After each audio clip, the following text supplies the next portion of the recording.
Hi, I'm Mark Green with the Oklahoman in Washington. There's a great scene in that Jimmy Stewart Christmas classic, It's a Wonderful Life, when Stewart, as George Bailey, reassures customers at the building and loan that there's no reason for panic, that everything's going to be okay. As soon as the words cross Bailey's lips, a police car siren can be heard wailing down the street. The frightened customers glance at each other and start demanding that Bailey close out their accounts. There was a little of that quality surrounding economic speeches this week by President Barack Obama and Federal Reserve Chairman Ben Bernanke.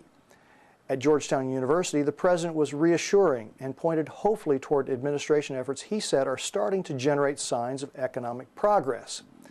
Same for Bernanke, speaking at Morehouse College in Atlanta. He said there were tentative signs that the sharp decline in economic activity may be slowing. In other words, the economy is still falling, just not as fast as it was.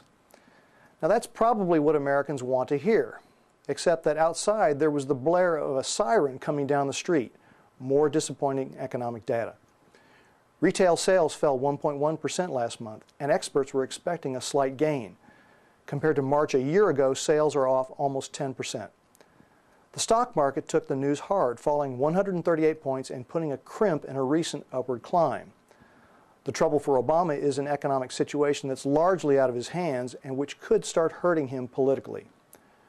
Early on in his administration, gloom and doom talk helped create urgency in Congress that resulted in passage of Obama's $787 billion stimulus package.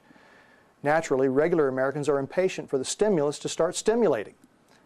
Obama is now in the position of pointing to any glimmer, any uptick that will reassure folks things are about to get better.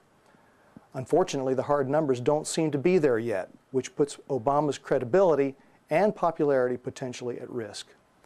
Mostly, Obama must wait and try to keep the people patient, and that's a tough job. Things worked out okay for George Bailey, but then again, that was the movies.